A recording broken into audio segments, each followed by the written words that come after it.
Jackson and his daughter.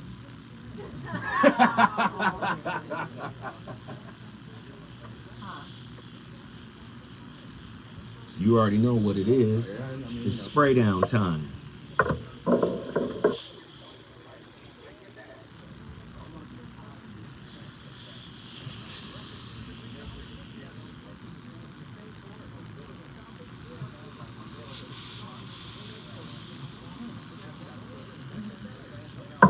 Well, Robin has told you, yeah, you can only go to Robin twice.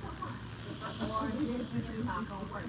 Well, if you continue to go and get your ramen. Right, because it becomes a moral, issue as well.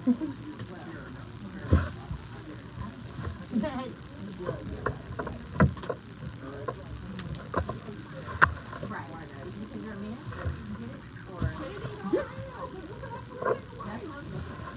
Can you give me a pair of headphones? Oh, that's right, you have two with the side too. Yeah, girl. like I got it.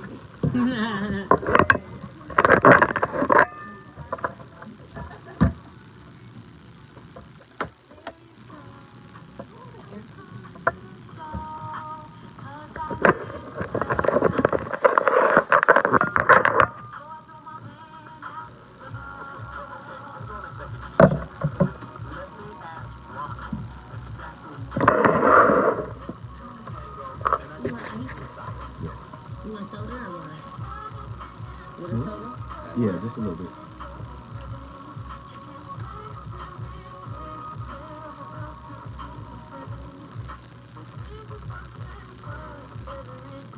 God, that's Massey. That's who he is. Come on. Tonight's gonna be fun. We're gonna challenge all your perceptions. Show you that all you people looking for love, you don't know what you're talking about.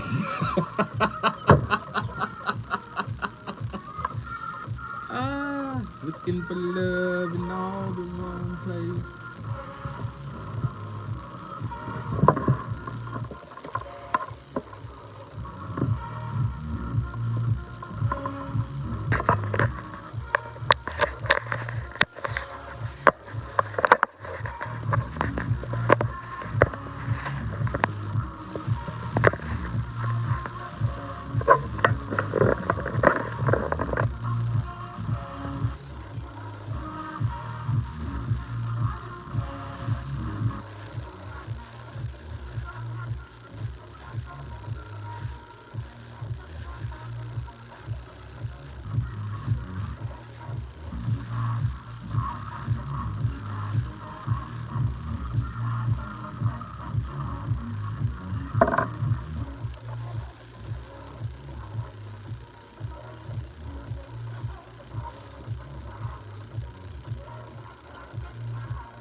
They want more bounce. They're asking for more bounce.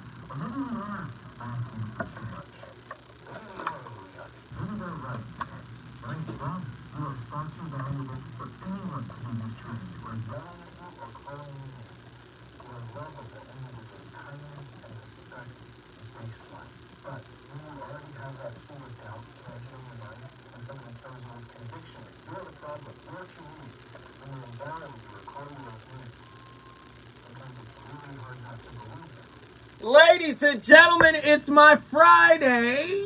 The voice of reason back in the building live on KBLA Talk 1580 in the heart of Lamert Park, aka Africa Town. And you know, when we want to poke the bear, when we want to slap the hornet's nest, I bring in Tony. Or when you want to get real. No, Tony, you We know, gonna get real, son. I see my brother Tony Massey at the Cigar Lounge. I got another topic. I got something we should talk about. Yeah. Okay, so I need you to set this up. All right. This is your chance. Okay. To set this up the way I set up shows. You probably can't. I can't do that. Okay. I can't do that. All right. So That's okay. a So lot of pressure. all right. Okay. So let's do it this way. The fans want to know Okay. what the topic is, and they want you to be able to ask them questions about the topic so that they can get a better understanding of it. I can do that. So, what exactly are you bringing to VOR Nation All right. tonight? So we're talking about. Let me see. Let me break the topic down the way you did, because I like the way you did it. Let's see. Diet love. Can a relationship be sustained on diet love? Well, what is diet love? It's love watered down. I think it's love without all the elements of love. So, can you be happy without love? Right. Can you be happy with your idea of love? That's what we're talking about. Well, first you got to get it.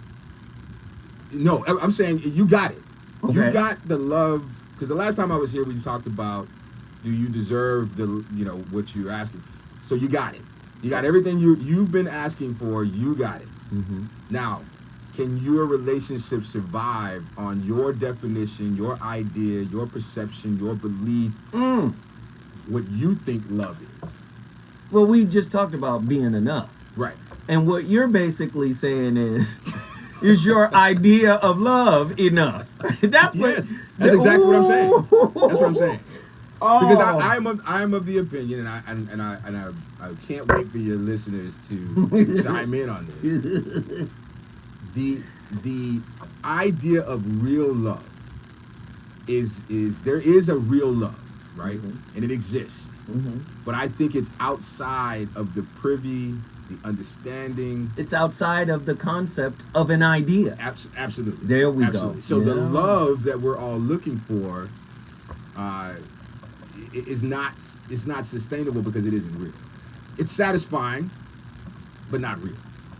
And it's only satisfying until it has to be tested. I was about to say, it's satisfying enough. Until it's tested.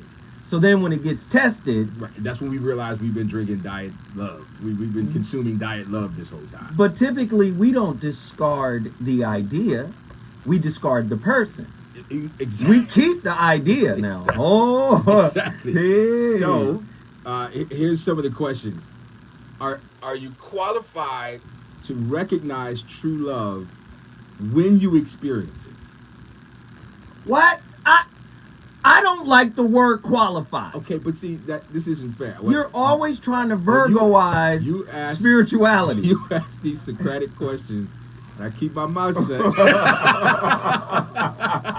So I'm just asking for a little opportunity. Here you go. You got it. What does it mean for someone to love or be loved properly? What does that mean? How do we define proper love? How can we differentiate between genuine love and superficial affection? Can one truly feel love if the love they receive is conditional? And is true love conditional? Okay, stop. Hold on. First off, it is my express belief, and maybe you can help me with this, Sure. because this is your topic. Yeah. It's one that needs to be done. It is my express belief that about 99% of all relationships Most of it. are in a diet love space. Yes, I agree with that. I believe they're in a diet love space. I believe if it is fulfilling for a time, for most people, that's good. Yeah.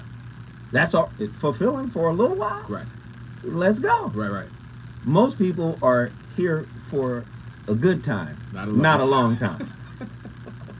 So I don't really see the problem in what you're posing, because most people experience those types of relationships. You've heard me say it a lot. Dr. David R. Hawkins, to me, gave us a very powerful tool with the consciousness map that is located in his Power versus Force series of books. And love is such a rarefied state of consciousness. Right. I would venture to say, like I said, 99% of most relationships are in this: you do for me, I do for you. As long as you do for me, I'll continue to do for you. And when it comes to an end, we might be disappointed, but then we move on. So it's nothing. I guess my pushback is we're still using longevity, a relationship's longevity, as a barometer for success. For its success. Right? We're still celebrating. If someone says, I've been married for 25 years, we go, oh man, they clap. One, because it's not very often that people stay long. But does that mean that those two people are experiencing real love? Or have they just gone through multiple periods of satisfaction and just didn't give up? Sometimes it's that. Sometimes it's that. Yeah. A relationship can shift into a companionate space. It's like, we've been together this long. Yeah, might as well see it out. Sometimes it can shift into that, and then there's not a lot of love. Yeah. It's just, that's what I know. He sleeps in the room down the hall on a twin bed. That's what it is. But I really believe that the reason why we have all of these complex discussions and conversations is that people do not have a sense of self-awareness or self-knowledge, so they haven't really learned how to tap into what it means to discover love within oneself. Yeah. Which ultimately hinders them in their pursuit of cultivating a good or healthy relationship. So should we change the vernacular then? Should we encourage, instead So what? of stop asking for real love? What are we asking for then? Let's ask for what we really want. I need someone to fill this space. Give me sex. I want sex, companionship. I want to be heard. Financial support. I want to be financially supported. I want you to bypass all of my issues and not make them an issue. Ignore my wounds until I bring them to your attention, and then you must become the salve. Right. Right. And then once I'm satisfied, or once you're no longer able to give me what I need, I want you to exit. I want you to leave quietly. Right. And don't take half my stuff with you. I'm going to say this, and it might be controversial. I am sick and tired of being sick and tired. Hey, I'm sick and tired of these conversations. Really? Yes. And I'm going to tell you why. That's why I opted out of the relationship roundtable. Yeah. And you did a great job. Thank you. I was glad. Thank you. You and Jamila, you guys. There was a relationship roundtable at our local cigar spot. Grown folks business. It's called Grown Folks Business. It's at Drobe Stogies. What is it, once a month or something like once that? every other month. Once every other month, right? And my brother Tony stepped in and took over my hosting duties, and he killed it. He crushed it. And I was very happy. But I get frustrated with these conversations because people forget love is spiritual. Right. Spiritual is intangible. Yeah. It's ephemeral. It's not something somebody can grab on and say, from A to Z, do this. Right. And you'll have love. Love is like God. It moves in mysterious ways. Well, and I think that's the problem. It frustrates people that they can't understand God. Yes. Right? It takes a lot of faith and belief to surrender the part of you that says, I don't get this, but I'm going to rock with it anyway. As long as it feels good. Mm-hmm. But once it stops feeling good, Mm-hmm. because I just love how when So you're really blowing my mind right now. 1-800-920-1580. Get in here and join the conversation. I think Tony is basically saying that most of us are in a relationship with a feeling. And when the feeling erodes, we're gone. See, I'm about to say something that's controversial. the psalmist said, when the thrill is gone. I'm about to say something. Listen, love doesn't have a light at the end of the tunnel because there's no end of the tunnel for real love. All this goofiness y'all involved in is not love.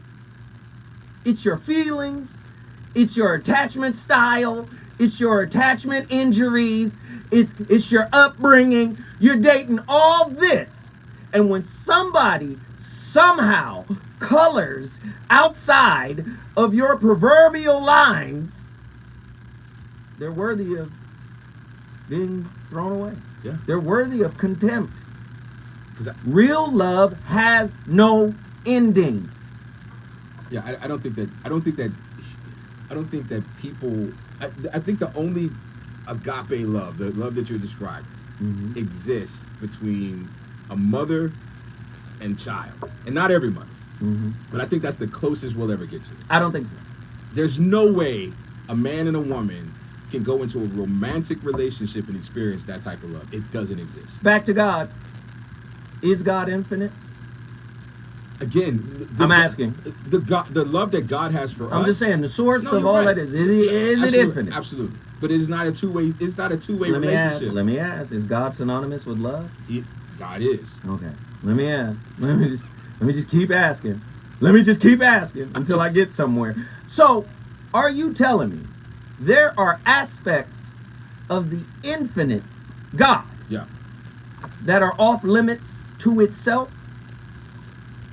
No, I'm not saying that at all. Okay, cool. So, are we part and parcel a drop in the ocean of God?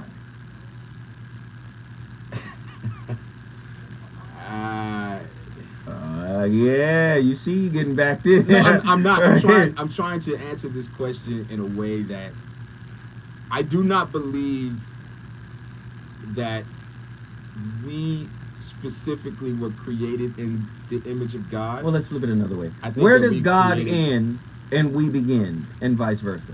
As soon as we start thinking for ourselves at free will. No, That's what impossible. That would imply that there is something outside of the purview of the infinite. There has to be. There isn't. So everything But then is- you can't call it infinite. I feel like you're playing a semantics game. No, with I'm me. not. I don't like it. That's logic. It doesn't feel good. No, that's logic. It's not semantics. That's logic. Okay, so are you so because we are the creator's creation, we must have traits of the creator? What Is I'm that what you're saying, saying? we do have traits of the So creator. we because the creator can experience that type of love, Yes. then we too, Yes. maybe for our creator, but not for each other. Yes, for each other. No, I don't think so. Yes. Absolutely for each other. I don't think so. There's no way. We have too many conditions on love in order to experience it that way. That means I have to love you in spite of you. Wait, hold on. Exactly. I can't do that. Absolutely. can't Now, do that. that's because you got your definition. But let me give you an example of semantics. Okay. God is beyond infinite. The universe is infinite. Now, if we were to break down that sentence, God is bigger than the universe. bigger, infinite, there's nothing Right. bigger than infinite. Right. So you see the flaw in the sentence. Yeah. If the premise of the sentence is God is beyond infinite, Right. there's not enough information in that to validate the conclusion here. Right. What is his conclusion? The universe is infinite, Right.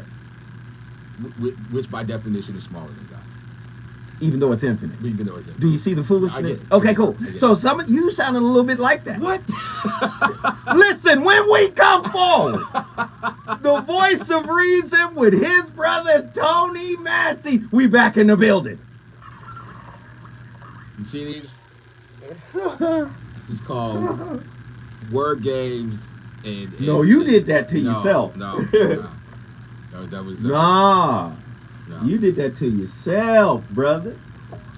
I don't know what you said about God initially, but whatever you said, it had me thinking like that's the reason why I want to be a robot. So, hey, what I I'm wanna be a Listen, robot. that's Because- what your thoughts do to people.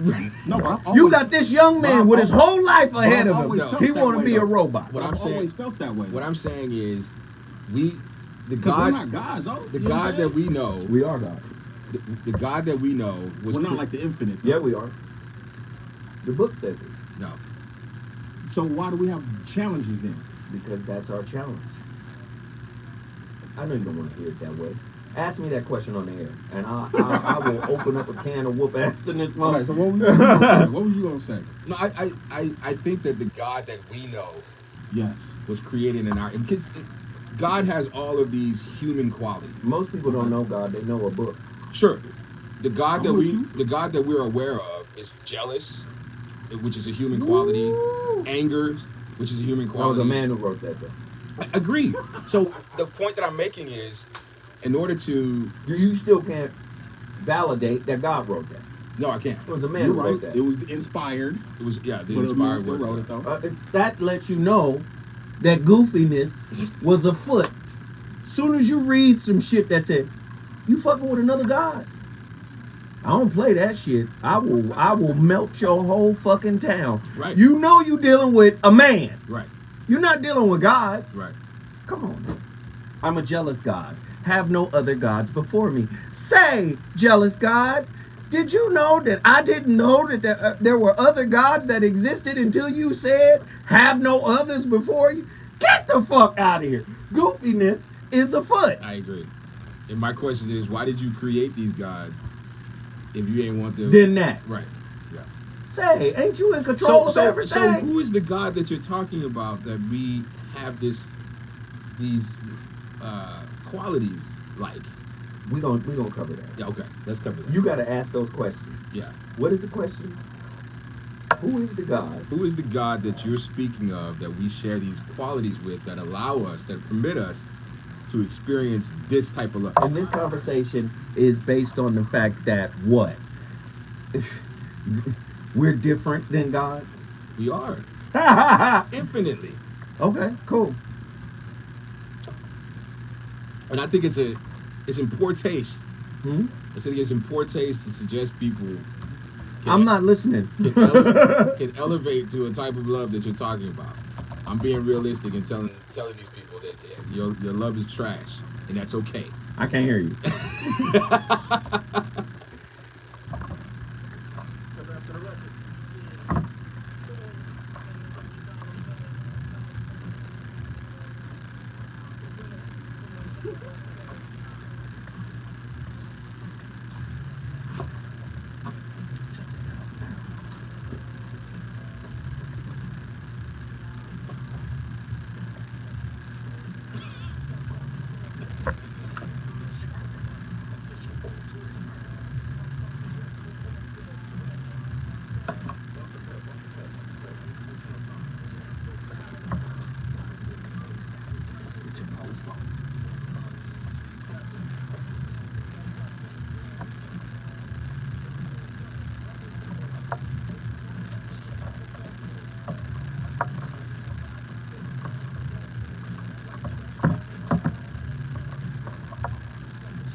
Ladies, that 50th anniversary hip hop playlist is on fire. Your brother Zoe Williams is back in the building live on KBLA Talk 1580 with the most riveting, inspiring, and thought-provoking relationship talk show in the world. And I'm sitting here with my brother Tony Massey, man. He struggles. He struggles. I'm Gucci. I'm Gucci. He's basically saying human beings cannot experience love at the same level that God experiences love. He's basically saying we can only experience that level of love, unconditional love, for our kids No. I and said for God. mother to child. I don't think that fathers can do it. Wow. I don't. Wow. I don't. I think that fathers can experience a very high level of love, but I don't think that they can experience the same level that mothers can. I think the closest love that God has for us, that we can witness on earth, is to watch a mother love their child. I really believe that. Wrong. How can my beliefs be wrong? I'm judging Tony today. Wrong. This is a non-judgmental space. Right. And in 2 years, you ever heard me judge Tony wrong? I'm not diminishing the love that fathers have. I'm a father. I'm just saying that. Man, I love my kids. And I love mine. I'm crazy. I'm not diminishing the validity, the value, the complexity, the veracity of the love that a father has for his child. But you have to understand that the relationship between a mother and the child starts at conception. But not every mother has unconditional love. You're absolutely right. I don't believe that every mother represents that. I'm saying that if you want to see unconditional agape love on earth, then that's the only place that you can see it. Every other form so you mean of love, a relationship? at that level, yes. At that level. But from peer to peer, partner to partner, no, I don't. Yes. So we've talked about this on this show I on know. several occasions. And I was right then too. Where people are in these relationships with their hand out, right? Without they show up to the relationship with this idea of I'm here to receive. Right. These are the same people that you're telling me can experience unconditional love? Yes. How? They have to first overcome whatever is happening in their spirit. They don't even believe that love is spiritual. What I'm saying, that doesn't mean it doesn't exist. Okay. Life will send you through a tower moment, several of them, All right. in order to get you to have a perspective shift. Sometimes people who lean on their own understandings have to go and hit life's proverbial tower moment. Right. And when that happens, that's when you get a moment of, wow, I was wrong. Do you think that there's more to be gleaned from these conversations if we would just teach incapable people to work within their capabilities? You and your judgment of others. It's just so hard for me to hear you suggest that anyone can elevate if they just. Anyone can. No, they can't. Yes, So they can. some people And are you're limited. saying the reason why most people can't adjust is the very same reason why they're in these types of relationships where the bare minimum is just enough to be okay. Diet love is fine. For some people, yes. Wow. Because I mean, especially for the glutton, the ones that are gluttons, they're out here just taking all the love. Some of them need to go on. So you're saying they're like spiritually stunted or spiritually deformed in some way? Hold your thought. When we come forward, yes, we got phone calls. I want to talk to Leroy and Inglewood. We got a lot to talk about. Tony in here rambling. I don't know. When we come forward, we gonna clear this thing up though.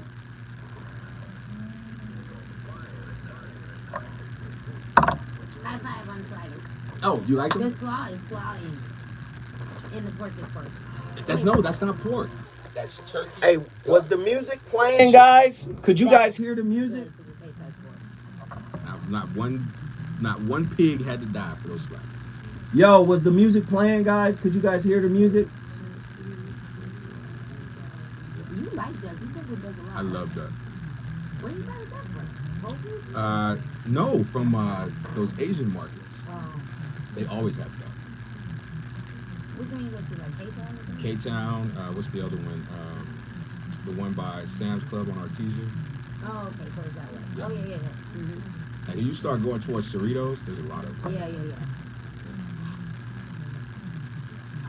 The slaw is so crunchy. So that's apple and pears. Okay. I didn't hear any music. Cool. Chris, Men can never be close to their child as the mother could be. The pain of bringing another human into this world is unchallengeable. I agree. Then what do you say No, it's about my not. cousins that's been married for 40 years? Again, I don't think that longevity is a good barometer for. They happily married. I think they're happy. Oh. I'm sure they found a happiness, right? And they may be happy with each other, but I think to some extent they found happiness with themselves with each other. But do I think the average couple can do that? No, because I think so many of us are looking for someone to. I think a lot of people are looking for completion instead of someone to complete them instead of compliment them. And there was a time where love wasn't the primary motivator for a relationship. Like my happiness is not the most important thing. The most important thing is my contribution. My You sound European. I mean, it's influenced by European constructs. Yeah, I know. I mean, if you imagine the time, that's why I think when I see people on the street that are in relationships, I think those are the strongest relationships in the world because they don't have anything to focus on but survival. That's it. And if we eat today, we win it. But you compare that to a couple who is in, Ladera, trying to pay bills and, raise kids and nice schools and college and all. There's so much distraction between them that love is no longer the priority. And their success is measured by how much they can achieve or obtain. And they've gone so beyond the taxonomy. Where at the bottom rung is just survival, just eat. But then the higher you get up the taxonomy, the harder it is to find Hey, happiness. Tone, tell them to call in, man. Yeah, please call in. The number to dial, 1-800-920-1580. I know y'all got some words for Let's me, get so bring some the words smoke. in here. Bring the smoke. Truemonger, I Pretty said what I Brown, said. Attila, all my crew. He who think never call in. Call in Y'all having now. some great conversations. Reggie, Have them on the air. Jay Lorenzo, call in.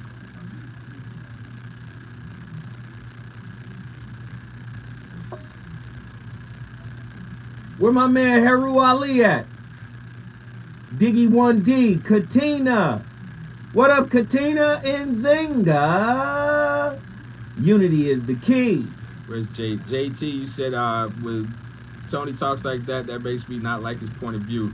Let's talk about it. Call in. Nazarene X, get in here. Hey, we appreciate you guys. Whoever was able to hit the twos and fews, I think it was Heru. No, I think it was Reggie and Truemonger. Come on, y'all. We 30 minutes in. Let's get it going. Support, support, support. Let's talk about arranged marriages. I think that is a great idea, and we need to go back to it. I do. I think you can fall in love with anybody under the right circumstances. Especially if you don't have a choice. That's the problem. We have too many choices. You break up, you download an app, and you feel like there's an infinite opportunity. We got a lot of people in here. We need everybody to hit the like button. Hey, y'all gotta call in. I want to talk to y'all before the weekend. I need some of your loving before I go tomorrow.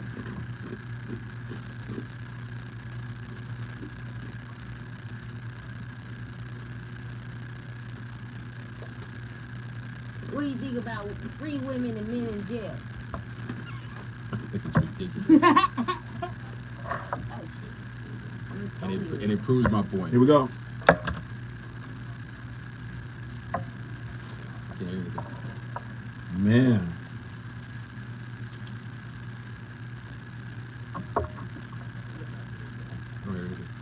You can't hear? Is this you? Is that you? It's true.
what I'm thinking. I feel like on a productive note, this week should be productive during this time because you do not have to be. But on a productive note, this is a good time to think about your life, think about your relationships, think about, you know, your goals, what you want to do, and who you want to be with, and all that. And I feel like this is a good time to assess all that, you know? You may not need to be messing with it, and that brings me to today's video. Today's video, we're going to be talking about 5 examples of how to tell a guy is doing the bare minimum. Yes, that's what we're going to be talking about. 5 examples of that, because I feel like liking you and being attracted to you is not enough. What are you doing to capture my interest? What are you doing to retain my interest? What are you doing to develop? You know what? Turn her off. Okay, no, go ahead. Let her have her say. I'm sorry. This is non-judgmental space. Go ahead. I'm trying to do this video because, like, why not? I feel like a lot of us are in denial about the guys are rich. A lot of us like to see potential in men that isn't really there, or they may never even get up to their full potential. You know what I mean? So, that's how you talk about it. Okay, first things first, right? You meet a guy, looks good, you look good, attraction, everything is there, right? And he gets your number, okay? Okay, step up. Because I don't know about you guys, but I'm a bit traditional when it comes to dating. Like, I do not like to ask guys for your number or ask them out or approach them. But you know what? It's a new age now, so I feel like it's good to do. When guys do that, okay, spot 2, all right? You ask for my number, what's that? So that's good. He has initiated, right, for you. He's initiated asking for your number, he's got it. What are you doing with my number? What are you doing with it? How you doing with it? Like, little guys will chat you up. Okay, you have my number. Day 2, okay. Day 3, okay. Week 3, you still have not said anything like, hey, let's go out on this date. Hey, are you free next Wednesday? Like, you haven't anything I'm doing. That's it. Come on, bare minimum talk. These are the people that you're telling me can experience a godlike love. Yes. Listen. This woman is literally saying, I gave you my number and I was attracted to you. Now, here are 5 things you must do to keep it. Look, you were not always at this level of consciousness that you're at today. Correct? You're absolutely correct. If we would have met you in your 30s. I would have sounded like that ridiculous. Exactly. But again, I went through a transformation. I hit the wall that you were talking about. Not everyone will. There are men who are. I'll be 47. You mad? No, I'm not mad. You mad they not gonna hit the wall? No.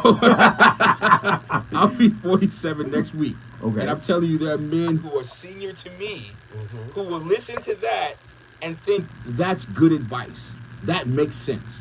So you saying they deserve what they get in relationships? That's exactly what I'm saying. Not only do they Why you deserve, worried about their path? because I'll tell you why. Because they share the streets with you? no, this is not for selfish reasons. This is because we have to educate people to the level of their competency. You can only their capacity, educate the rather. willing, though. Okay, but it's like when you, imagine you're at a high school. You're speaking at a high school, Right. and the speaker before you says, everyone in this room has the ability to be whatever you want. Right. You can be a doctor. You can be a lawyer. You can be the president of the United States. Right. All you have to do is apply yourself, and your dreams will come true. Right. You think that's good advice? Yes. To say to a bunch of teenagers in high school. I do. So that is irresponsible. Okay, you give us your speech, please. 10% of you will do whatever you want. The rest of you you need to be realistic about your life choices. and we need you. Society needs you. What's the difference between what you're saying Uh-huh. and that famous scene in Malcolm X where the teacher is telling a young Malcolm... That was racially motivated. That's totally different. That's totally different. I'm saying that I'm not saying it's because you're black or because you're white. You're just saying you're inept. I'm saying we're not built the same. You are spiritually inept. There will not be any happiness for you. Unless you do some serious work Let's work within the boundaries of your capacity. So the fact that they do serious work is a conduit to reaching this level of love. Absolutely. But for now, For now, you man the fries. That's it. You're going to be on fries. That's it. you got it, Zoe. That's exactly what I'm talking about. Wow. Ladies and gentlemen, you're listening to my friend. It might not be yours, but he's mine. My homeboy, Tony Massey. He's an author of relationship works as well as a famous chef. My guy, Tony Massey, is in here letting it. Somebody called it Love GED. All right, here we go. Let's get these callers in here right now. Leroy from Inglewood, California. Holla at us, brother. What are your thoughts? I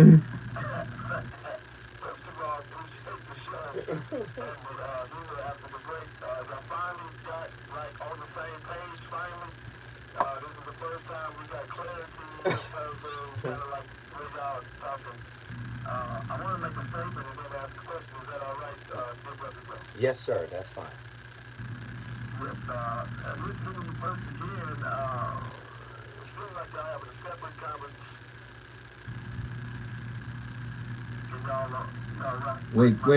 Wait. You broke up, Leroy. You got to say it again. You said it seems like we were having a separate conversation and. Yeah, it seems like you're having a separate but similar conversation, but not quite the same thing.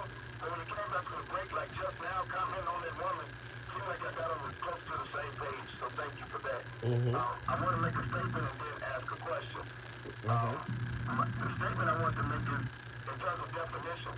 Both of you two definitions of diet love seems to be a little not the same, and that didn't seem to be reconciled. So I did want to offer that one of the earliest conceptions of a definition of love was the same tool that you use in a garden or on a farm or on a ranch to till up the ground that then leads to the cultivation. We call that tool a hoe today. And the hoe is used to break up the ground, and then that's an implication of hard work that leads to the planting and then the cultivating and then the protection and the growth and the de-weeding and the watering that eventually leads to the plant or the flower or the tree, and then we benefit from the fruit of that tree, that plant, that flower. And most of us are calling the fruit the love, when in fact the real love is the breaking up of the ground, the hard work. That's the definition, one of the earliest definitions I'm most familiar with. Second, I love it. I would say, and I would hope that you two would re-clarify your definitions of diet love. But my statement would be, my dear brother Tony Massey, it seems like Zoe, if this was a competition, and I don't see it as that, but it's like he's outplaying you on linguistic. Don't. And see really missing the mark, right? Not close. But hitting the linguistic sense by you saying all and can't, when in fact most and many and very difficult or extremely difficult would put what you're saying right in the center line of what he might be seemingly trying to avoid, right? And then I question, Brother Tony, the placing of spiritual ceilings on people just because of where they are at this stage in their development. Right? I question that, even though I have a feeling, because you intimated it multiple times, there is a possibility there. It just don't seem like they're ready to take the helmet off on the bus, you know? Right. Okay. So, no. Leroy, stay with us because you put a lot on our minds. Yeah. And I want Tony to respond to you after we come forward. When we come forward, Tony versus Leroy, Inglewood versus Houston. Man, they call love a hoe. Hey, it's all right. I outpoint a lot of people.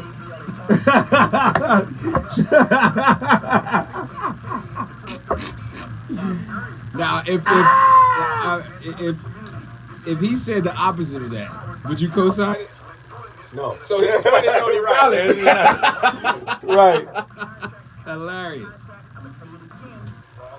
That brother's smart. Oh my God, this is going to be massive. I I truly thank Caltrans for giving us the opportunity to focus Get ready for on tomorrow. contract. I got you. That's what it's all about to be a small business in LA. What time is your, That's how we expand our community's contracts. KBLA1580.com is for you to have a seat at our contract. Oh yeah, you gotta stop eating, right? Contract ready I would eat good KBLA food. 900 last time. You guys know how exciting this After is. midnight? And if you just think that you want to get the contract and you're close to it, bring your friends out. Mimi, why you putting my business in the street? What you say? Let's show Tony some grace. He's going through a divorce. Wow. My mama watched this show. I ain't told her yet. Tony.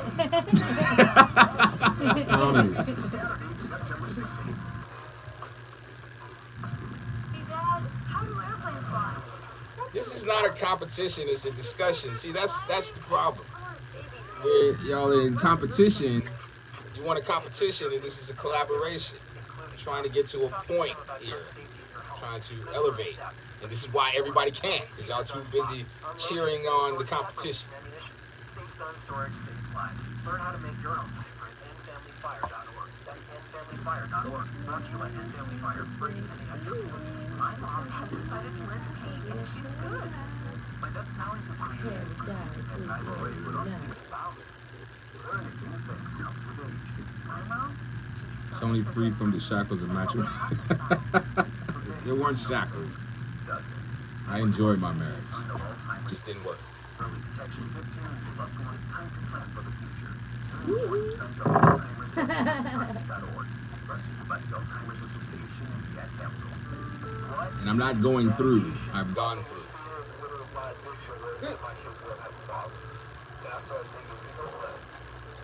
Cheering for whosoever will bring the most heat.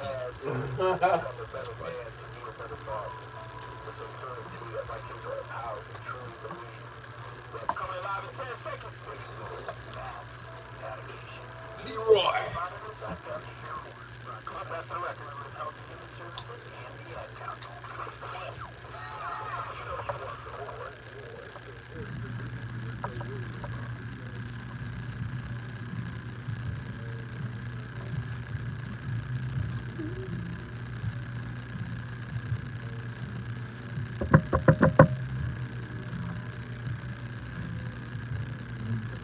I'm too.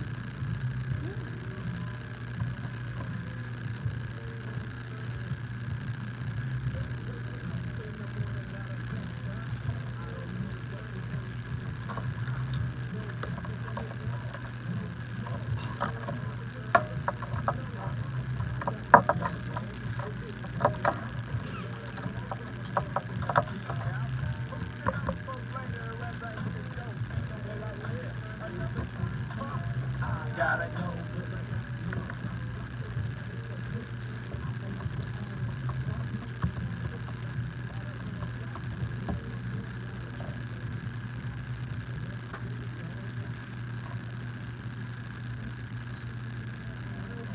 Clinic is being for a couple to maintain their relationship without it deteriorating.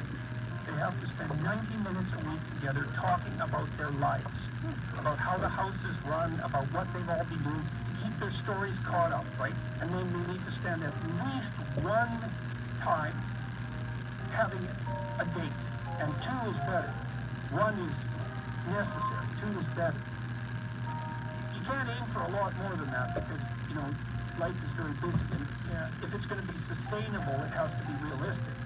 But they need to make time for each other twice a week and talk like in a non-romantic way, just practically about the domestic economy and about everything that's going on. And that keeps people tied to each other and updated. And so that's sort of your minimal commitment level if you don't want things to deteriorate. So, we've been having a discussion that 99% of most relationships have a diet relationship. Yes. And for clarification, Diet love, yeah, diet forgiveness, Right. diet understanding, diet empathy, right? it's missing all of the necessary parts to make it. And you're saying the majority of basically most people, the reason why they experience that type of bare minimum kind of relationship is because they're somehow internally flawed? No, I'm saying that they've reached their capacity.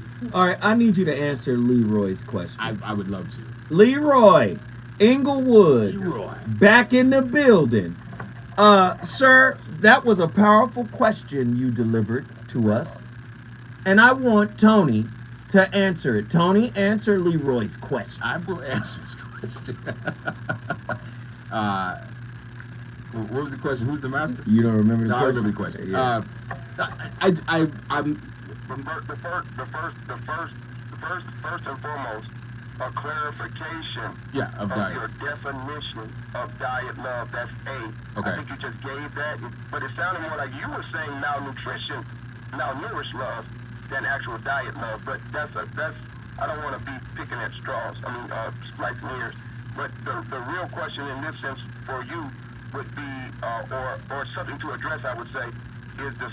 I question the spiritual ceiling that you are placing on people relative to them being at this stage in their development, even though you have implied in other spaces that the opportunity for growth is there, the possibility of growth is there, but some kind of way you're still placing, like, you're still holding them to the spiritual. It's almost like if you started off with the short bus with your name on the helmet, Come on. you're going to stay on the short bus with the name on the helmet. That's as what he opposed to- said. Well, perhaps if you just change the environment or put rich dad in place of poor dad, or you got a different teacher, then that same person that started with the helmet on the short bus ends up being the opera star, the NFL athlete, or the scientist. If they was exposed to a different catalyst that helped bring what's in them out of them, as opposed to people dumping in them, square peg round hole type stuff. So I know that's more, but I think you can grasp that. We appreciate the context, Tony. So first, when I say diet love, I'm the love may cause malnutrition, but the love isn't malnutrition. So the love is void of all of the things that would make it whole. It's void of all of the Wait, huh? the difficult things. So, wait, say that again? I'm saying that the love that when I talk about diet love, I'm talking about incomplete love that is not whole, right? Okay. It's missing all of the elements that make it real love. Okay. And that's what I think most of us are operating with, right? Okay. So, by definition, we can't call that love. No, you still can call it love. It's just not love complete. So it's incomplete love. So love. It's not sustaining. Wait, love can be incomplete? Absolutely. Come on, Zoe. No. Absolutely. You know that. So love has to be in its whole. If it's real, it's whole. I mean, say real. So you're adding adjectives. If it's not real, it's not love. So it has to be real in order for it to meet the definition of love? Yes. So nobody's experiencing love then. We said 99%, didn't we? It's not experiencing love? No. I thought we said that 99% were experiencing diet love. Yes, they're not. It's not 99. love. 90. It's not love. This is semantics here. Then let's stop using the word. What are they experiencing? Attachment. Okay, I concede to that. There Codependency. Absolutely, I will concede to that. What? So let me. What? He conceded? No, I will. Because you're right. Bend the knee. I'm not bending anything. So let me address the second part. Because you bring up a good point. I'm not putting ceilings on anyone. What I'm saying is, you are. No, I'm not. What I'm saying is, it is intellectually dishonest for us to sit here and even pontificate the idea that everyone is capable or has the capacity to go to have experiences at the level of everyone else. Caller, answer his question. Okay, so if I may, because you're contradicting yourself at the Hey! confirmation. No, I'm not. Yes, you are. How? I'm with Leroy. You're playing antagonist. That's why. Go ahead, Leroy. I'm sorry. Go ahead. Yes, please. Can I share my perception? That don't mean that I'm all the way correct. Let me share my perception, if you don't mind, sir. Just like you're doing. It seems like you're contradicting yourself, while at the same time, inside of the contradiction is like you're higher intellect than the answer you're giving right now. You've already shown that. Okay? placing a spiritual ceiling on people. I'm not here to tell you that that's wrong.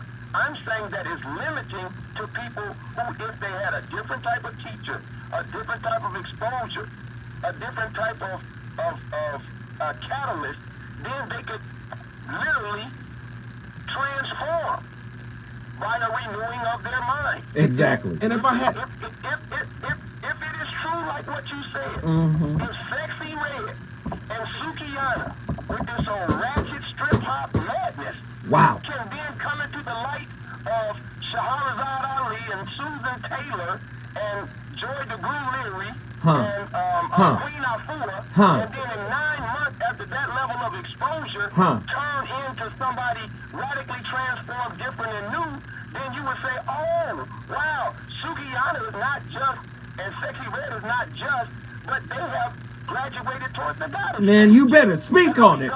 are you really co-signing? Wait a minute. The possibility is there, but the exposure and the different type of teacher and environment has not presented itself, or they have not presented themselves to be ready for that, and as a result, they're not growing. They're going down. They're going down, and which is feeding into what you're saying. But I'm saying if they were exposed to the other opportunity, even if they didn't change, the 100,000 women that they're influencing would change. From Susan Taylor, from Queen Afua, from Shahrazad Ali, from Joy DeGruy Leary. You see what I'm saying? From what's his name? Lynn Richardson, Lynn Calvani Cox, Tiffany Alice, Michelle Singletary. Their whole lives would be transformed if they were exposed to that in a healthy way. Not just the women, not just Sexy Red and Sukiyana of the world and the strip hop queens of the world, the city girls of the world, but the women that they influence. If those women that they influence were exposed to that on a regular basis in a healthy way, then they would break out of the spiritual feeling that you place on them. You know what the whole problem? You know what the problem is? Wait, Leroy, hold tight. You are on complete fire, and you are roasting Tony right now. You are not about to go to break. We got to come forward. Wow. We got to come forward. Leroy from Inglewood, the city of champions, said he would not sit here and tolerate your besmirching of another man's spiritual ceiling. It will not happen on the Voice of Reason. When we come forward, this most heated debate shall continue. Say about that.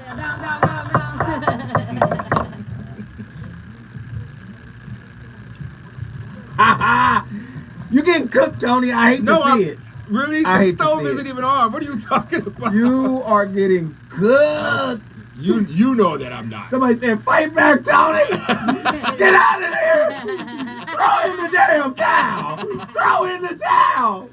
Oh my goodness. Fight him back. Don't let him do that to you, Tony. I don't know. I don't even know what to say. Get out of there, Rocco. He's killing your rock. He's killing your rock. Get out of there. But that guy said you can lead a horse to water, but not everybody gonna take it. Of course. I mean, if your argument is based on the word if, you don't have an argument. If I had $1 million, guess what? I'd be a millionaire, but I don't. I get it. I do not. Cause like, okay, so they go and they hang out with these women, but it's not promised that they're gonna take their advice. Exactly. And Hey, everybody, who's winning the debate? Tony or Leroy? Are we assuming that they don't have access? They ain't got YouTube? Right. They don't want to listen to all these people that he talked about. They want to make ratchet music and make money. And we should Hey, allow who's them winning to. the debate? Tony or Leroy? Who's winning? Y'all let me know.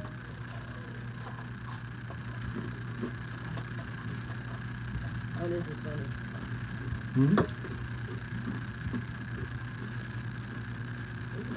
All I learned from this whole conversation, y'all, is if I'm getting my ass whooped in Inglewood, Zoe ain't gonna do nothing but cheer on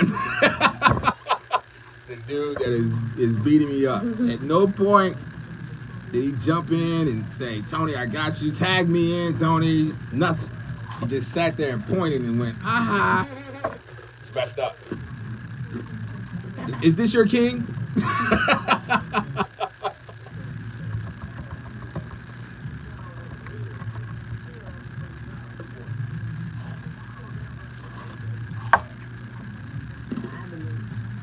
Abbott and Costello.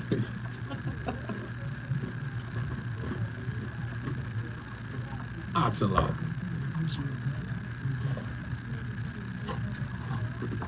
How good with Third Eye Tony, man? I don't know. You can bring these people to the damn light, but they don't want to take it. What can we do?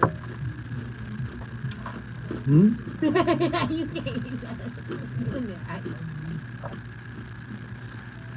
Many people, Sick after move, they've body been shot, in a body couple shot. for some time, will privately admit that they are, in many ways, frustrated and disappointed by the person they've chosen to share their lives with.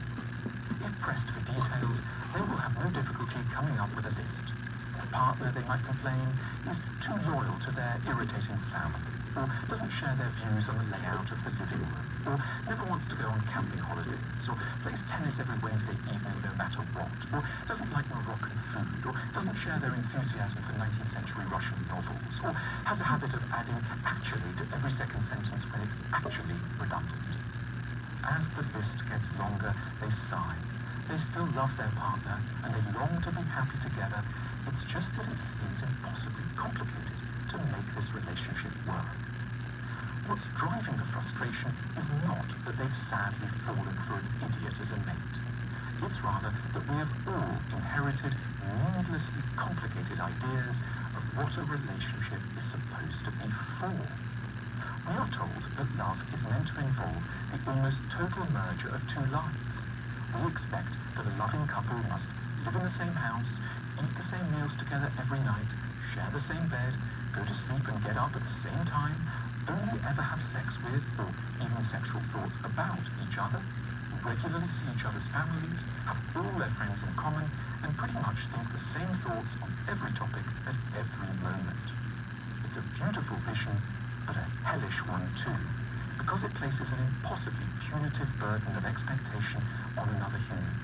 We feel the partner must be right for us in every way, and if they're not, has to be prodded and cajoled into reform. But there is another perspective. Relationships don't have to be so complicated and ambitious if we keep in view what in the end actually makes them fulfilling. If we boil matters down, there might really just be three essential things that we want from a lover. Firstly, kindness. A partner who is gentle with our imperfections and can good-humoredly tolerate us as we are. Secondly, shared vulnerability. Someone with whom we can be open about our anxieties, worries, and the problems that throw us off balance. Someone we don't have to put on a good front for. Someone around whom we can be weak, vulnerable, and honest, and who will be the same around us. Thirdly, understanding. Someone who is interested in and can make sense of certain obscure features of our minds, our obsessions. Man, those three things he just asked for. How many people are really adept, adroit at providing shared vulnerability, Right. understanding, and kindness? Most of our kindness is wrapped or couched in pretense. Right. We're being kind because we know kindness has a payoff. Right. Most people are not kind for the sake of kindness Most people are not kind. at all. Just, oh, this is heavy. Leroy, can you get back in here and finish beating up Tony? Because you putting hands on him. I had to call a quick standing 8. Because I could keep going. I could keep Tony going. was in the Yeah. corner and he wasn't fighting back, so I had to Yeah. step in for a second. We teach and learn together. We teach and learn together. Tony is incredible, amazing, and awesome in his own right, and what he has given us so far is extremely valuable. The only thing that I would go back to is that some of the language of the ceiling language in terms of all, as opposed to most and many, or the verb can't with the hard cuff and tough, right? That says people in almost unable to do, right? I would question that in terms of as opposed to extremely difficult would be more accurate. It's the same. There's no true love without sacrifice, and there's no appropriate love without discipline. And I'm going to tell you this. If your significant other doesn't want to sacrifice in order to deepen the bond, they don't love you. Agreed. So let me do this. I can't do something, and it's difficult to do something, right? One speaks to ability, and one speaks to desire, right? And what I'm saying is, most people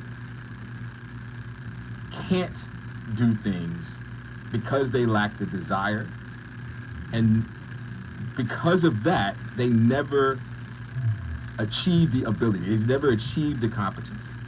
And I think it's not fair for us to give people false hope and say that if you do this, you could do that. That's not true. Because even if I give you all of the resources that you need in order to accomplish a task, it still relies on desire. Not only that, we have to feed people where they are, which is the basis of my whole argument. Let's say that... But you don't want to feed people. No, I didn't say I don't want to feed people. I just said not everyone deserves to be fed. That's the difference. You said that. And I stand so your whole argument is couched in elitism. No, it's not. You're basically saying these people are flawed spiritually. They don't deserve to be happy in relationships. No. They deserve diet love. No, that's because that's all that they can take. They can muster. Right. That's all that they can. So, for instance, Leroy, let's say, God forbid, I was to lose all of my teeth. All right. Wow. But I crave a steak. Now, my teeth are going to get fixed in 3 months. I got an appointment. They're going to put all my teeth back in my head. What you're saying, Leroy, is that all I need is will, all I need is resources, all I need is opportunity, and just a strong desire, and I can eat that steak. Yes. No, I don't have any teeth. Let me finish, Leroy. Leroy. Wait, hold on, Leroy. Leroy, hold on, Leroy. Let him finish his thought, and then I'll come right back to you. Until I get those teeth, my desire will not match my capability. So I have to be fed in the interim. So in the interim, I'm going to have to eat something that doesn't require teeth. I'm going to have to lower my expectations and consume what I can. Until you get to where you need to go. Exactly. I got you. Now, I may get to that appointment and decide, you know what? I'm good with the oatmeal. I'm good with the Ensure. I'm good with drinking. I don't even want steak no more. So don't give me the teeth.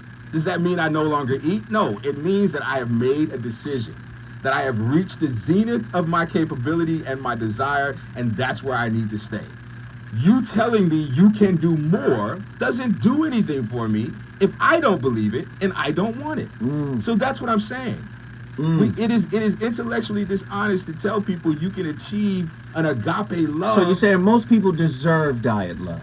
Absolutely, because that's what they want for themselves. Leroy, do you believe that? Do you believe that most people deserve bootleg, saccharine-laced love? What? It seems like, it's crazy. He's saying these things out of love, and then he's discounting the very love space that he's offering himself.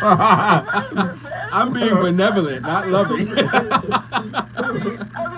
Brother, I told you, I gave you my definition of love is rooted in one of the most ancient conceptions, which is the tilling of the ground. Most people don't like tilling the ground, but they want to enjoy the fruit that comes from the tree and the plant. And you see, they want the flower, they want the fruit, so they're willing to put the work in to get it. So let me stop you, Leroy. Let me jump in here. We wouldn't have trees without a ground being tilled? Let me jump in here.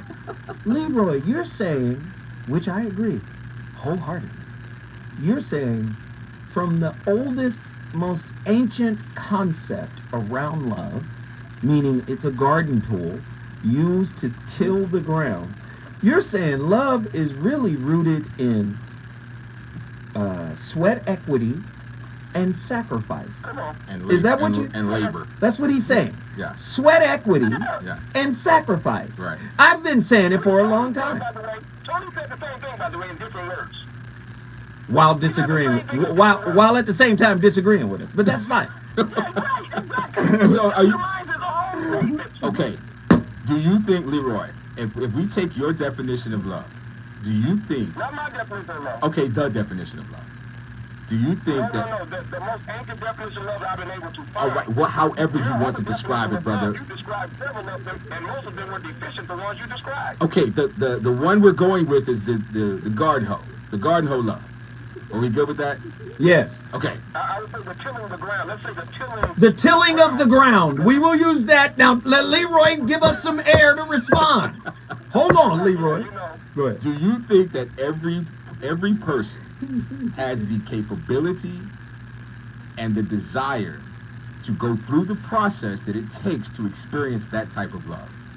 the Yes. answer is both a hell yes and a hell no. And most of it has to do with their level of exposure, and also, I agree with you so much, their desire at that time. One of the most beautiful explanations you gave was towards the beginning relative to the love of a mother. But before she was a mother, what was she? A daughter, She could have been a anything human. before. And then once she became the mother, she was willing to show that real love, that sacrificial love, that disciplined love for the child. So what do the Might not people? ever get to the mate. So what do the people who don't want to pick up the tool and till the ground? What do they experience in the interim until they get to the point where they're ready to till the ground and go through the process that you described? What do they get in the interim? They get what you've been describing. That's exactly what I've been saying this whole time. Not everybody's gonna till the ground. Not Tony. everyone's gonna experience that type Tony, of love. Tony, hold on. That's not what you've been. Hold on 1 second, Leroy. Leroy and I just don't agree with you. We don't like the way you said it, Tony. Hey, Leroy, we appreciate you Great bringing call, Inglewood, California in the building. Inglewood. Hey, if you want to bring your city in the building, all you got to do is call us at 1-800-920-1580. When I come forward, I'm going back to the phone lines. My people are on the phones. They want to talk about Tony's insanity. Oh, poor baby. That was Ah, funny. man. Everybody out there tilling the ground. I've been saying. Great call, Leroy. Great call. That was a great call. That's radio gold right there. Talking that shit. That shit was radio gold. Leroy said if everybody goes to Harvard, then everybody will be smart. That's all they just need exposure. That's it. Let's just send them to Harvard. Radio gold. You can't eat sunflower seeds without no teeth. That motherfucker. What? If I ain't got no teeth, You can't eat steak without teeth either. You can't eat that. Nazarene said, excellent radio. Tony's being used like a sacrificial lamb tonight. Wow. I'm gonna be all right. Leave my uncle alone. I knew as soon as Tony sent me that topic, I said, oh shit. This is the first thing you said when you came in here. So what you want to talk about tonight?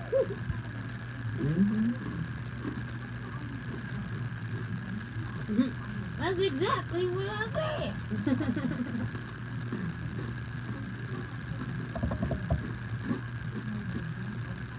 Oh, Lord.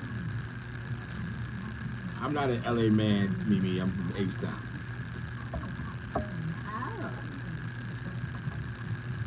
Oh. Do that again. H-Town. H-Town. What's that? Well, mean? no. Horns? Yeah. Well, it's the H, but it's also UT, which is in Austin. Huh? It's an H.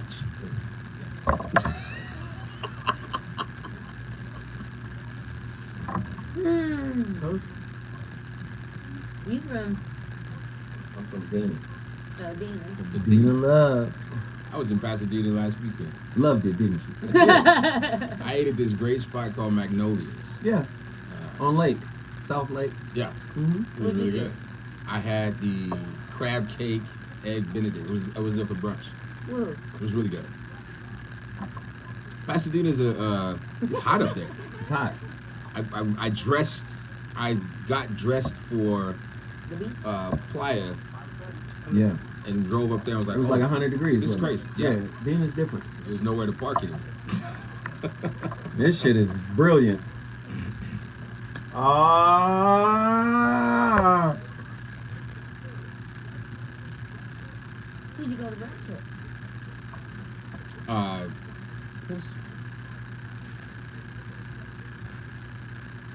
Mayobi? She been on show. This is how she spells her name.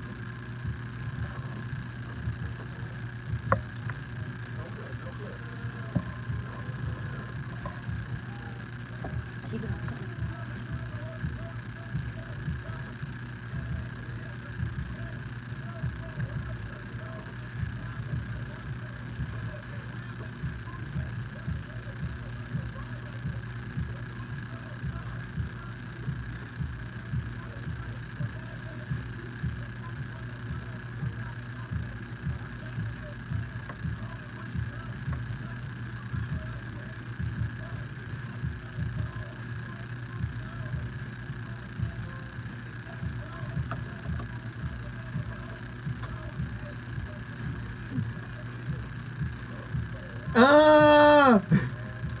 Na na na na. Tony saying, na na na na. Hey, the VOR, the voice of reason, back in the building. KBLA Talk 1580. We're having a riveting discussion. Tony basically says most people, maybe 99.9% of all people, are spiritually defective and can't experience unconditional love, so they have to tolerate diet love. They have to tolerate the bare minimum. Diet love, if you're just tuning in, is my definition for the bare minimum. You're not getting unconditional understanding, unconditional compromise, unconditional forgiveness, unconditional love. You're not getting that. You're getting what I can give to you in this moment. And Tony is saying that the majority of people who exist, who are in relationships, deserve to be where they are. Until they reach a moment of enlightenment, until they decide that this is not enough. And I say, work on what you got. It's enough. It's enough for you. It's enough for you for where you are. For Don't where you are right don't now. dream bigger. No, dream bigger. There's nothing wrong with dreams, but you're gonna have to sustain yourself. Just remember it was a dream. You have to sustain yourself in the process. So you either walk away from relationships until you get to a place of understanding that what you wanted and what you desired has been deficient.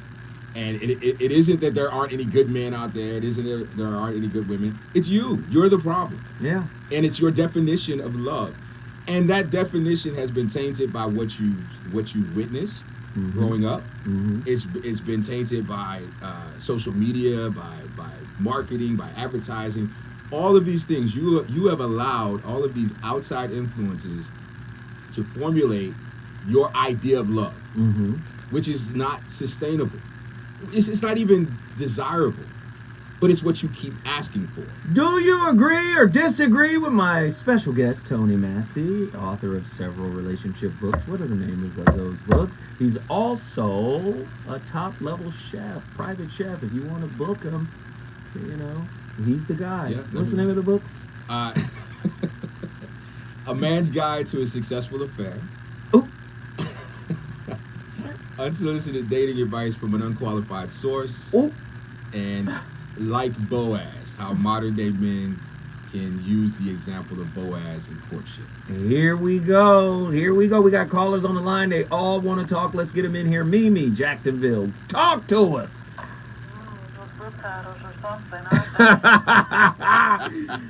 Hey, Mimi. Yeah.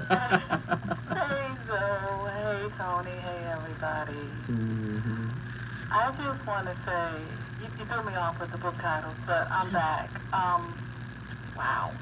I don't really believe in diets. I believe in lifestyle changes. As a curvy woman, I just don't really do diets. I am who I am, just love it. And lifestyle changes. Like I'm leaning into semi-vegetarianism. I'm being honest. Mm-hmm. I'm being honest. If you come over here, it's curvy and it's all good. Okay. And if you don't like it, you know where to go. Get a size 2 or whatever. Well, thank you, Mimi. We appreciate the insight. You brought Jacksonville, Florida in the building. If you want to bring your city in the building, all you got to do is call us at 1-800-920-1580. Let's get our brother Sean from Oakland, California on the line. Sean, get in here. Sean. Yo, brother Sean, are you there? We lost Sean. Call us back, Sean. The number to dial, 1-800-920-1580.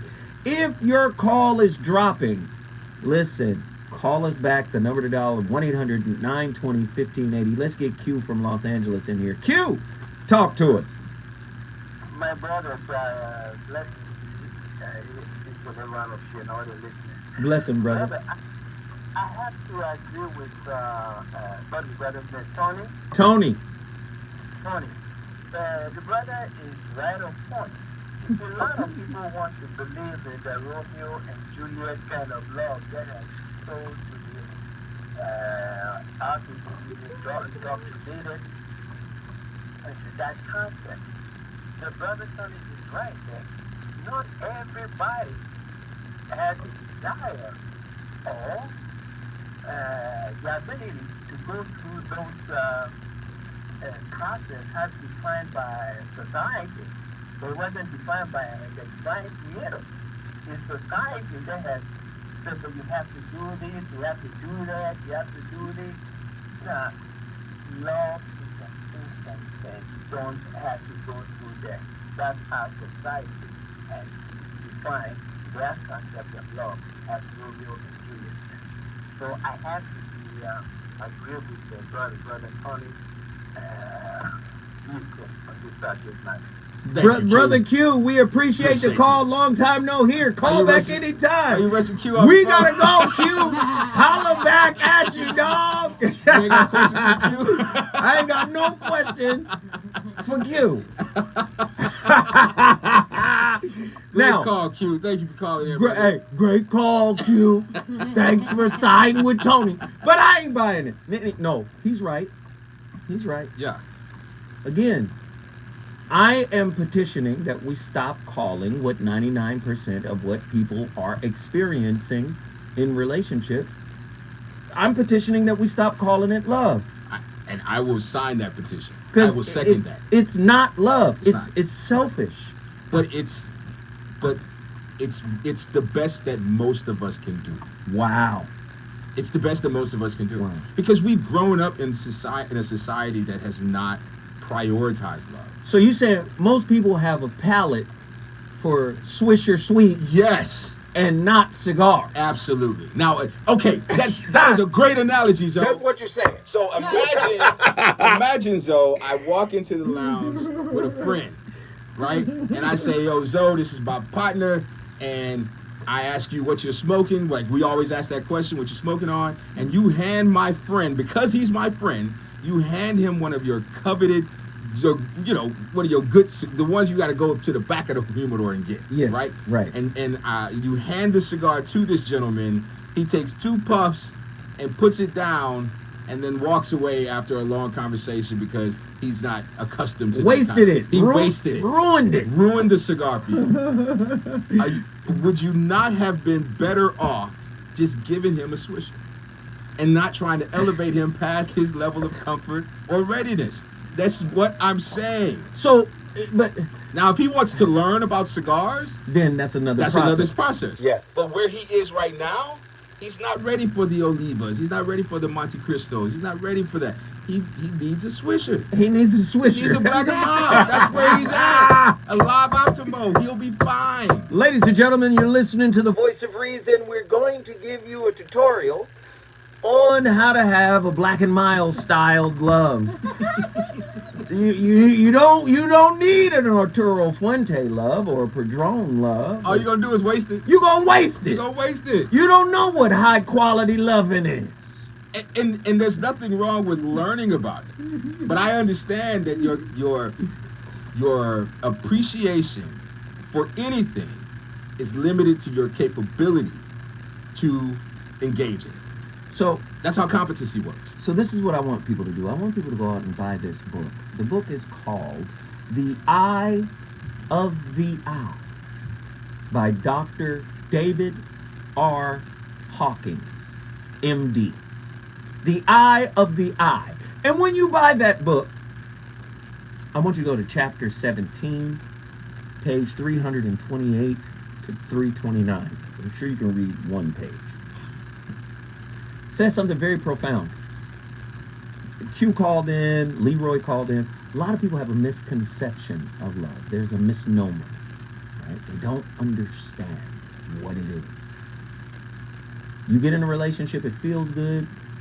Your partner feels good about it. You feel good about it. You think you're in love. But it's really not that. Right. Love, as I've always claimed, is synonymous with God. And if it's synonymous with God, you have access to God's agency. Sure. Within the relationship. That's my belief. The stuff that we're calling love, the thing that we're calling love, really is attachment, in my opinion. Yeah. Attachment styles, communication styles, upbringing, attachment wounds, central nervous system, dating each other, trauma bonding, all of that, shadow, all of that. And until you reconcile that, you won't be free enough. See, you have to experience a certain level of internal freedom in order to access the power of love, i.e. God, within yourself. If you can't do that, then you're going to have a different type of relationship. Dr. Hawking said this: love is misunderstood to be an emotion. Actually, it is a state of awareness, a way of being in the world, a way of seeing oneself and others. Love for God or nature or even one's pets opens the door to spiritual inspiration. The desire to make others happy overrides selfishness. The more we give love, the greater our capacity to do so. It is a good beginning practice to merely mentally wish others well in the course of a day in order to cultivate this love. Many people are not doing that. Love is a state of consciousness. It's not a set of behaviors or actions. And if you think it is, those things get old quick, and you're going to see how long this relationship lasts. When we come forward, more from the callers, because they're still ringing.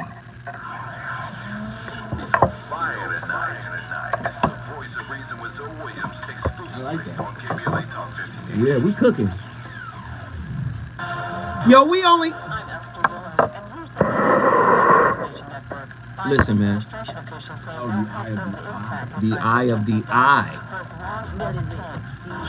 The EYE of the eye. Hey, listen. Only $24.99 on the super chat. We've had more people in here on this Friday than most, than most Fridays. I need y'all to get in here and support this channel. Don't do us like that. Don't do us like that. Support the channel. We need the twos and fews. Did you guys, listen, do you guys enjoy the show? Is this a good show? Is Tony acting a complete fool? What?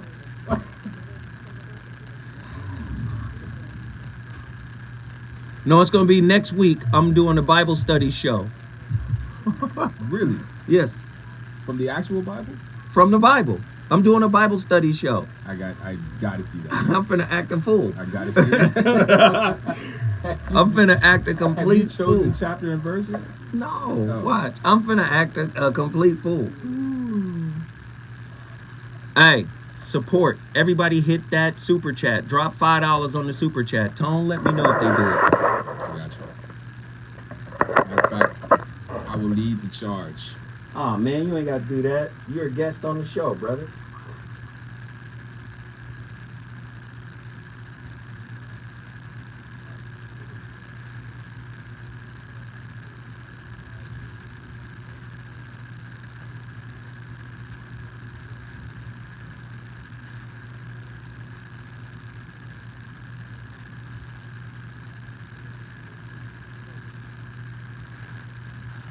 Boom.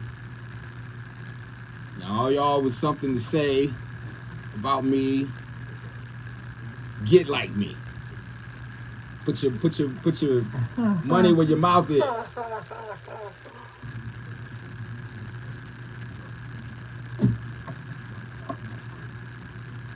This shit is lit. Tone is in here wilding.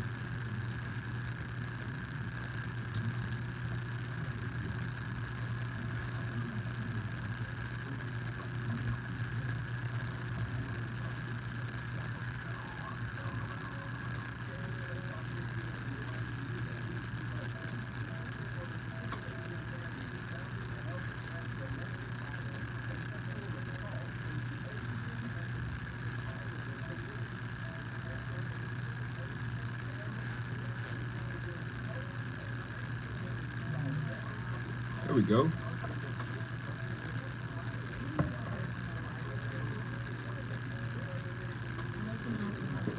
Huh? Please. Bring it for you. All right, Arabia, be safe.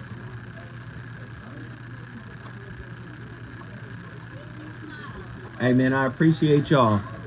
I see y'all started to hit the super chat. Let's keep it rolling. We're at $39.98. Come on, y'all. Let's keep the super chat rolling. 53 people in here. If everybody dropped a 5 spot, we would be golden.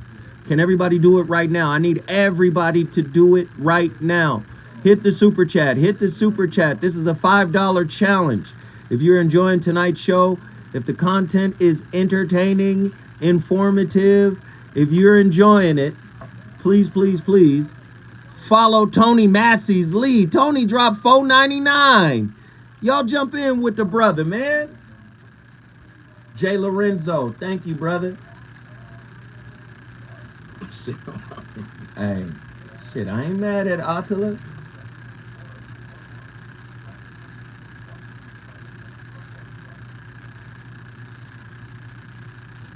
I remember when I was a kid, I found my mother's stash with the rent money in it. My mother used to put money in, she used to use the envelope system. Yeah. Where the rent would go into an envelope. Yeah, everything would go into an envelope. Yeah. I found the rent money once and spent it all on candy. The rent money? The rent money. What happened? I got my ass beat. Oh, I'm sure you did. But the neighborhood had candy. Yeah. I set up a business. I didn't know it was the rent money. I thought it was just money laying around. Did you sell it? Did I spend the money? No. You said the neighborhood candy. Yeah, I was selling the candy. Well, did you give the proceeds back? Or you went and bought more candy? So I didn't spend all of the money. I spent like $100 of the rent. And she got the rest of the money back and whooped my ass. Yeah. But she did let me keep the candy. And I was able to sell the candy. Oh, I mean, yeah. And then she took the money back from the candy. That's about right. Yeah. That sounds like the you get your ass out there and you sell it. That sounds like the American justice system. Right. Get your ass out there and sell every bit of it. You commit a crime, you get punished, and you go to work for free. Sell every bit and bring back all of the proceeds.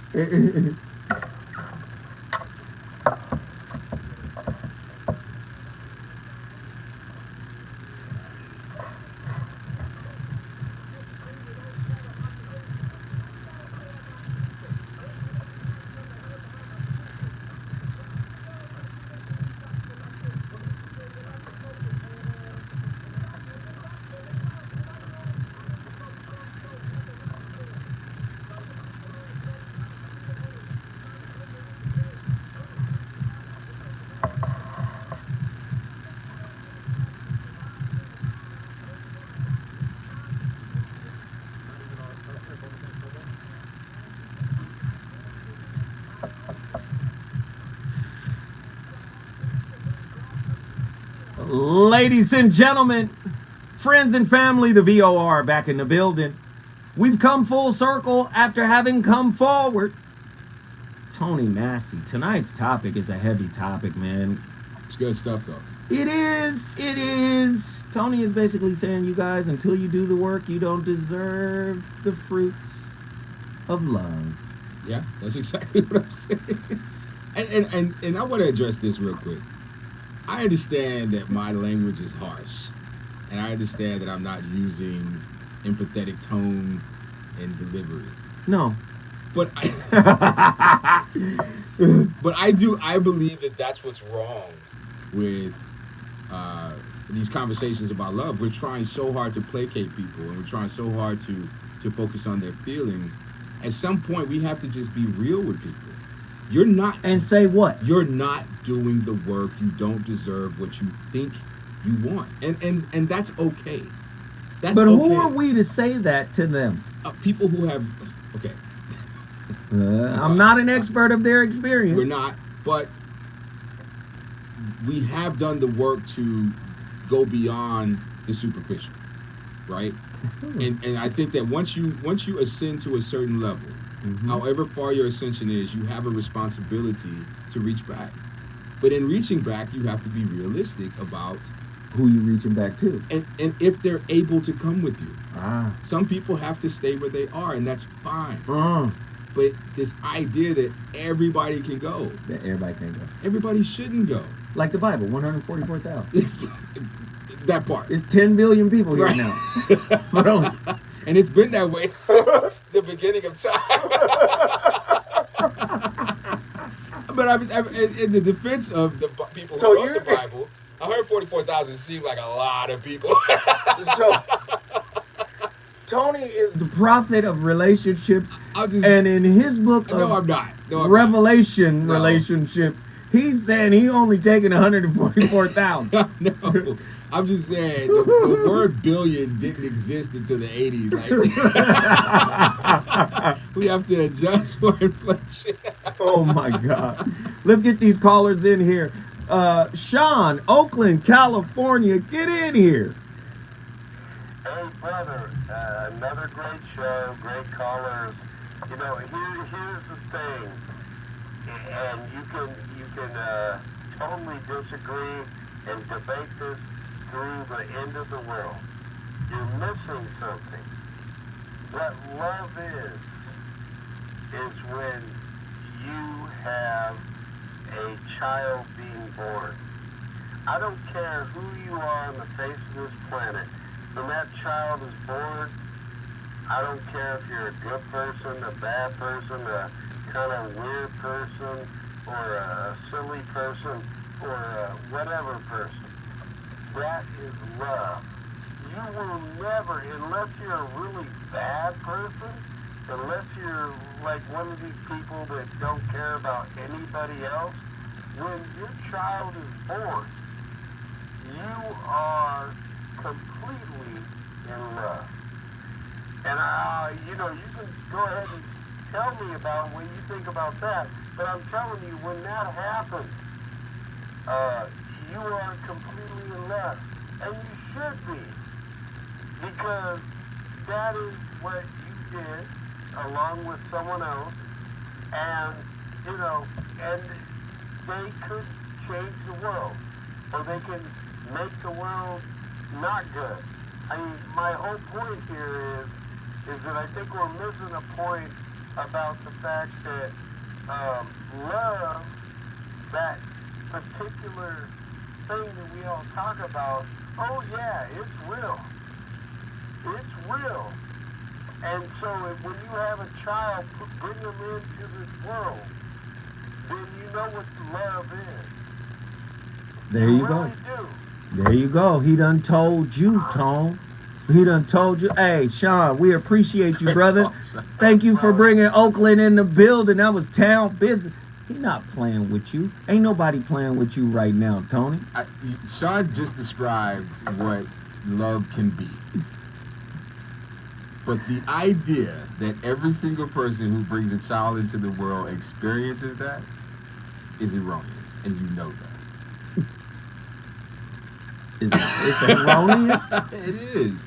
Not everyone experiences love because a child is born. If that's the case, then why do we have all of these parentless children out there? So give me your top 3 reasons for why the majority of all human beings are in a diet love relationship scenario. I thought you'd never ask. Number 1, they've never been challenged to try to go beyond the diet love because it's satisfying.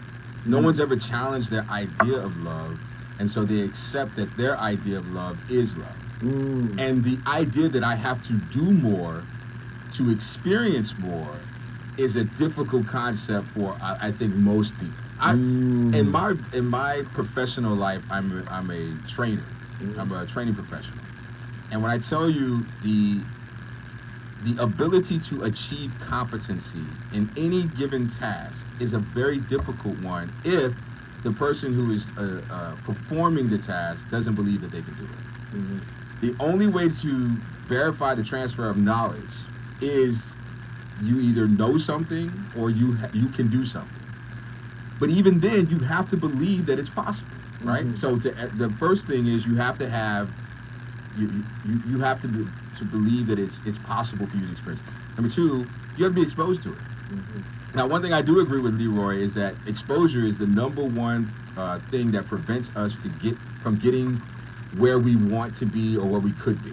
So Leroy touched the nerve. No, he didn't touch. I agreed with him, but what I don't agree with No, is he touched you up though. No, he didn't. Don't do that. Don't do that. He Chris Childs. Come on. Come on, Zoe. He two-pieced you. No, he didn't. Yeah, he did. It's okay. Anyway, but I don't think exposure alone is enough. I think we're exposed to a lot of things that we'll never get access to. I mean, I live in LA now. I've never seen so many Bentleys and Maseratis and all this other stuff. That doesn't mean I'm going to get one. I now know it's possible, but it still relies on me in order to get it. And then the last thing I'd say is, I don't think everyone is willing to do the work to sustain. If they were to get that type of love, I don't think they're willing to do the work to sustain it. I'll tell a quick story because I know we got to go to break.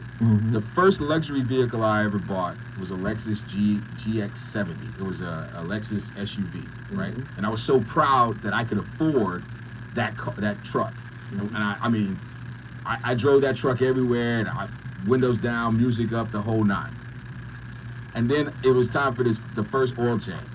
So I took it to Jiffy Lube, right? And the guy at Jiffy Lube said, "Yeah, you can't. I can't do the oil change here. You got to take it to Lexus for whatever reason. Take it to Lexus." They tell me the oil change is $450. What I learned on that day is what I want your listeners to know.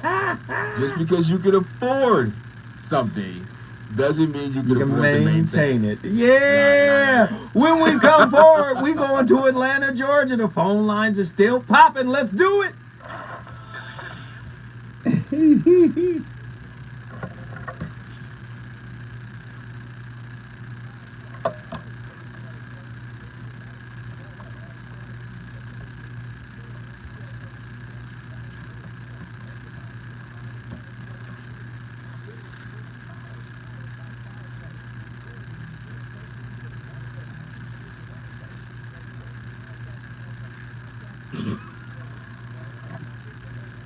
Mimi in these shorts, boy.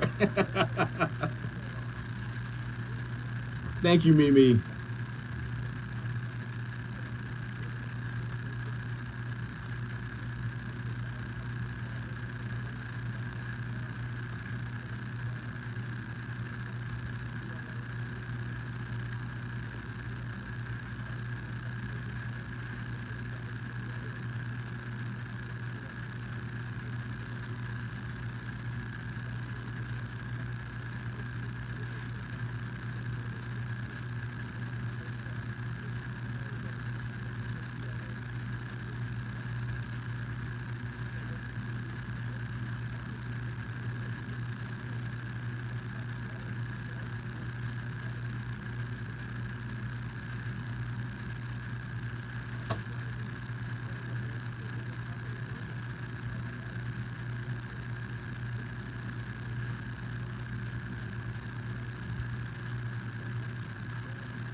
Instead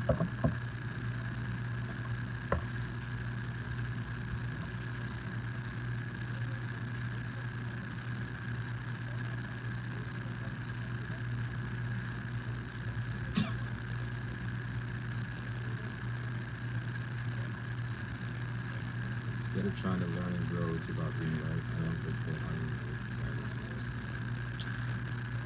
that's not my job.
Ladies and gentlemen, the VOR back in the building.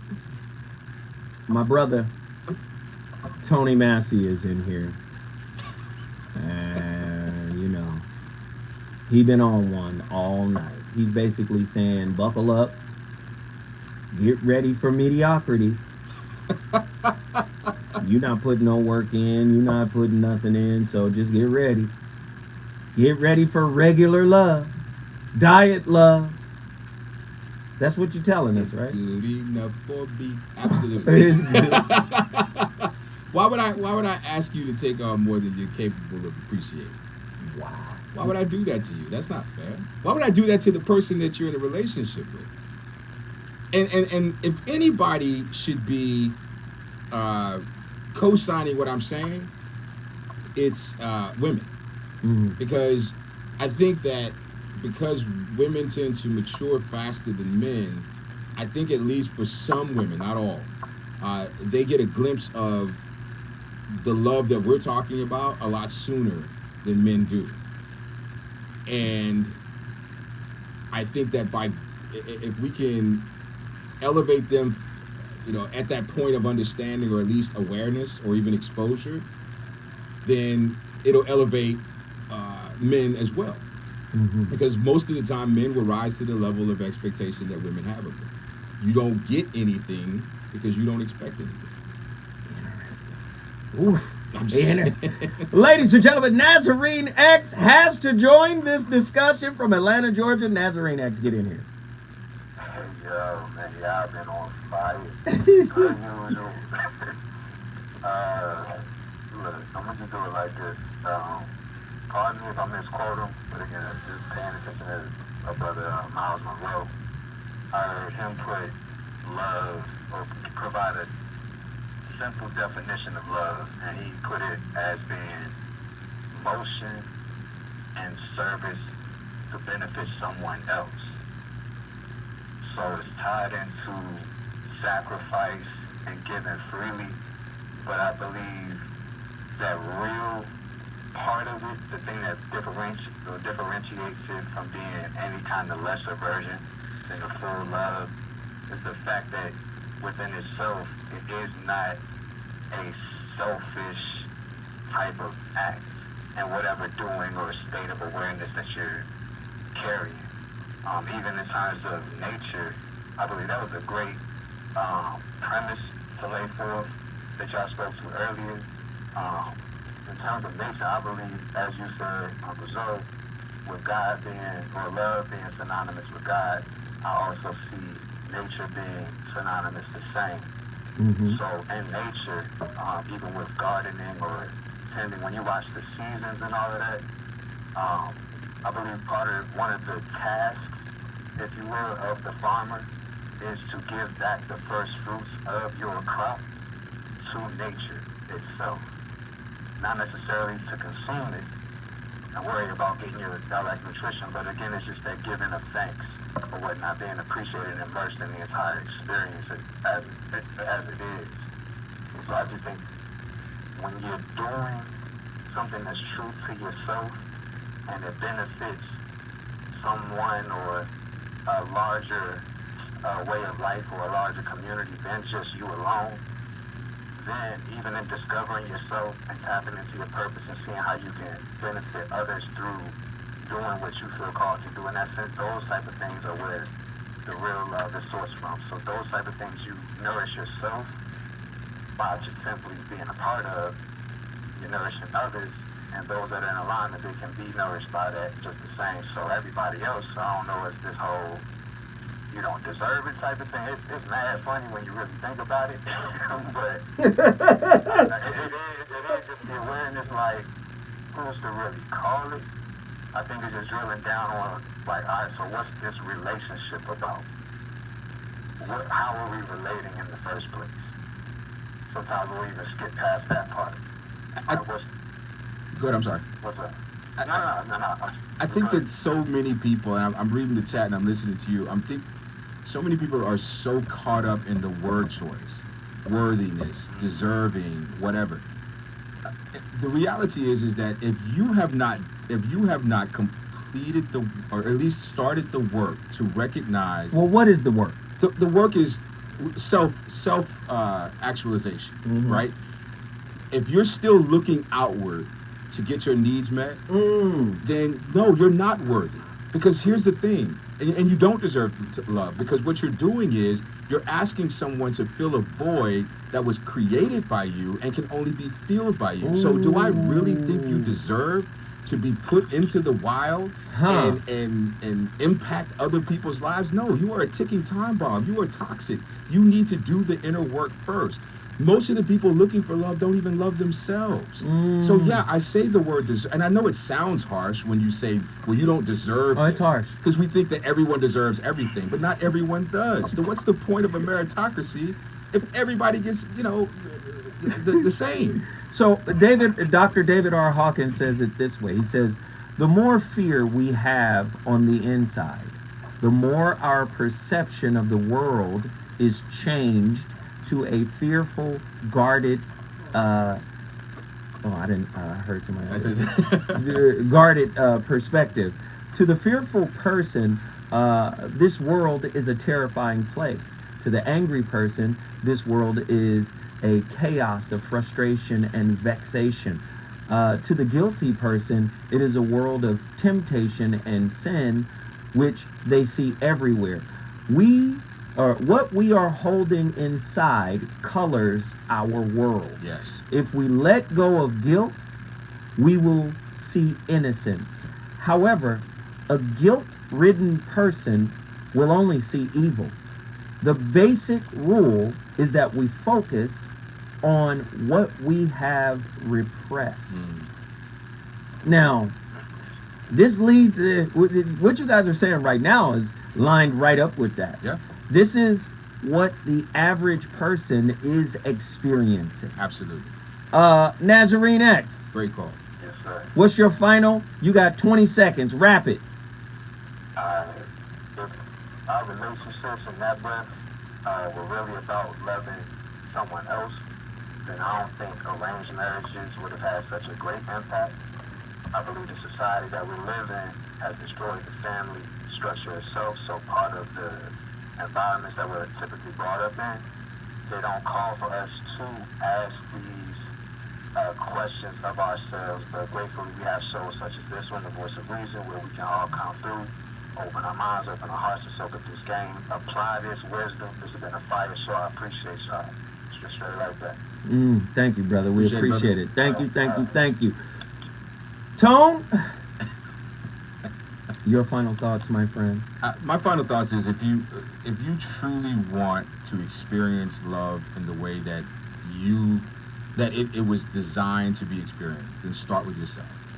If you can truly love yourself unconditionally, if you can look yourself in the mirror every single day, and even if you don't like what you see, you can love what you see and embrace it, that's when you're worthy and deserving of expressing and receiving love from other people. Until then, do not force people to put themselves in situations that they're not ready for and you're not ready for, because that's the opposite of love.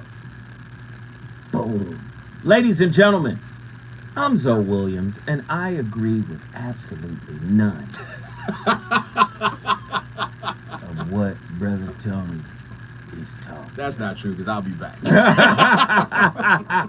No, seriously though, I thought tonight was a very interesting topic because it did cover some of the things that we talk about, some of the themes we cover. You know, a lot of people are adverse to doing the work. They're adverse to going inside. And what we did in a jokingly kind of way here was to basically say there are a lot of things we do that hold us back from achieving what we say we want. A lot of people are very clear. If you want real love, you're going to have to sacrifice to get it. And I always say you got to sacrifice your ego. That's the first thing that should be sacrificed. Your ego.